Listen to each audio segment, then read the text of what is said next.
para isso ainda. Então eu seria contra essa ideia que a escola tem que receber, porque aí ela vai aprendendo a lidar. Não, isso não existe. A nossa realidade diz que isso não existe. Os professores hoje não têm condições de fazer o ensino comum com qualidade na maioria das nossas escolas. Então vamos com calma, com muito bom senso e com muita competência para preparar algumas escolas dentro dos sistemas públicos, para ir recebendo, acompanhando, vendo as dificuldades que vão surgindo, para solucioná-las com seriedade.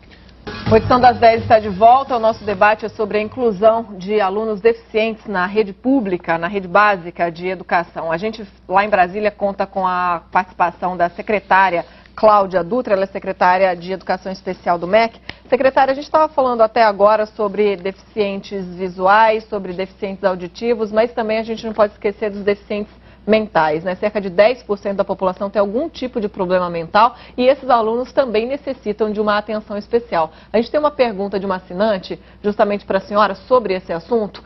A pergunta é a seguinte: acabaram com os hospícios porque tinham tratamento inadequado. Isso resultou em famílias sem suporte para atender seus entes queridos na hora da crise. Como incluir sem desamparar? É a pergunta da Cláudia Maria.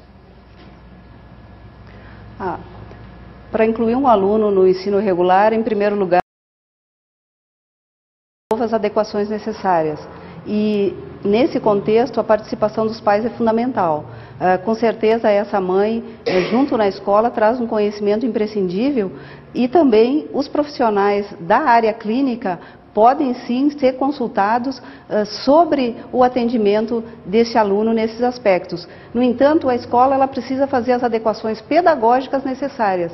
E, nesse contexto, a sala de recursos multifuncionais, implantada nas escolas públicas desde 2005, ela é fundamental, porque essas escolas têm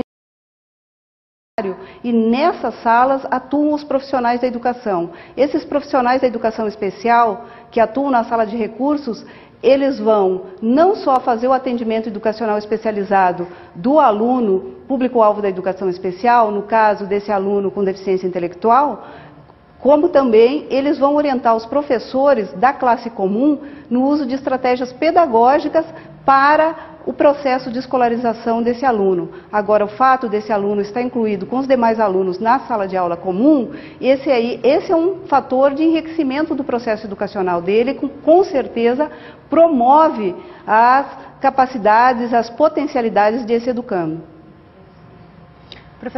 Professora Zaya, eu gostaria de saber colegas, os professores, sobre a questão da escola inclusiva. Existe mais resistência ou mais aceitação para a maioria dos professores sobre esse assunto? Eu acho que, teoricamente, existe aceitação, mas eu acho que, concretamente, aqueles que experimentam viver e trabalhar em escolas que muitas vezes não lhe dão as condições para um trabalho adequado, nem mesmo aquilo que ele normalmente faz com crianças sem nenhum problema, eles se poriam contra essa. Então eu não tenho estatísticas a respeito disso.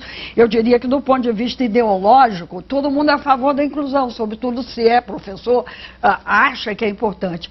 Com nuances, alguns acham que tem que estar numa escola especial, tem que ficar na escola especial e tudo mais. Mas eu diria que, contra a inclusão, raramente você vai encontrar um professor, não quero. Ele tem os problemas do cotidiano dele numa escola regular. E ele sabe, por exemplo, a respeito dessa ideia de ter os especialistas atendendo. Eu mesmo conheço um caso de um filho de uma moça que trabalhou comigo, que tem um menino com problemas de autismo.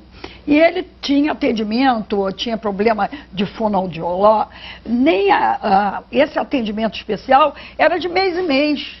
De mês em mês não adianta, porque a fonoaudióloga, que funciona para um conjunto de escolas, tem que circular por tantas escolas que nunca chega a tempo daquele atendimento rotineiro que é importante. Então, eu acho que a questão que se coloca é essa. Não basta falar que vai ter especialistas para atender, mas quantos? Em que condições, com que frequência, tudo isso precisa ser analisado. Especialistas para atender, que nesse caso não atendem, claro, né? Porque não supre a necessidade da criança, né? Nós temos perguntas para a secretária, uma pergunta de assinante, secretária.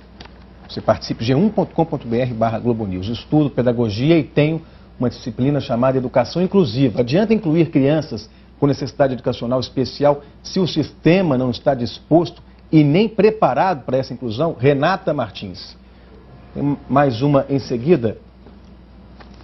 A segunda, sou coordenadora pedagógica numa escola pública e não concordo com a inclusão como é feita. O aluno entra numa escola regular, sem estrutura, especialistas nem professores preparados. Que inclusão é essa? Cristina Santos Oliveira, as duas mais ou menos com a mesma pergunta, secretário, o mesmo teor. Os sistemas de ensino demonstram que estão aderindo a uma política na perspectiva inclusiva. O crescimento das matrículas nos últimos anos tem demonstrado isso. Nós passamos de 110 matrículas em 2013 e hoje temos 480 mil matrículas no ensino regular. Isso demonstra que há sim uma disposição dos estados, dos municípios e também da rede privada de ensino de cumprir com as metas de inclusão escolar das pessoas com deficiência. No que diz respeito às escolas que ainda não têm esses recursos, as políticas de apoio à inclusão escolar hoje são bastante amplas. As salas de recursos multifuncionais podem sim ser disponibilizadas para mais escolas, estão abertas para os gestores que aderem ao Programa Nacional de Implantação de Salas de Recursos Multifuncionais e podem sim, cada vez mais as escolas regulares, terem esses equipamentos instalados na sua escola. E a promoção da formação dos professores, nesse contexto, também é disponibilizada para que o professor possa ter a oferta de uma formação no contexto da sua atuação como professor da educação especial na escola regular, atuando em conjunto com o professor comum. Então é necessário que o sistema de ensino que ainda não aderiu a esses programas passe a buscar essa informação, mas a realidade nos diz que mais de 4 mil municípios brasileiros já têm a oferta de matrícula para alunos com deficiência e que a maioria dessas matrículas é, hoje, na ordem de 70% em classes comuns do ensino regular. Esses recursos são disponibilizados e podem ser ofertados a todas as escolas que demandarem a partir de uma gestão conjunta entre os entes federados para assegurar esses recursos nas escolas.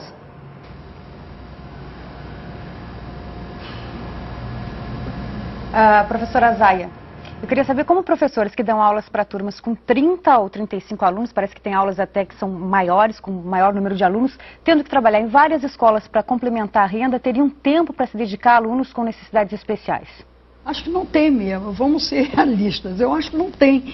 Eu estou estudando escolas municipais que até já estão melhor aparelhadas, mas o que você vê é o seguinte, você muitas vezes tem um professor que ele não tem infraestrutura administrativa, se precisa tirar uma xerox, ou não tem um setor que faça isso, ele tem que fazer isso. Então ele está com 30 alunos, ele não tem uma infraestrutura administrativa para melhorar o fluxo do trabalho dele, ele ainda vai atender uma criança, não basta ter a sala de recursos multifuncionais, o professor precisa ter condições de trabalho para isso, e ele não tem. Isso é a verdade, eu não sou contra. Essa ideia de dizer que aumentou o número de matrículas de pessoas com deficiências ou com necessidades especiais, é claro, há muitos municípios em que não tem um IME, não tem um Instituto Benjamin Constant. Então eu preciso educar meu filho, eu preciso escolarizar meu filho, eu vou tentar em qualquer escola, eu quero meu filho na escola. Isso não quer dizer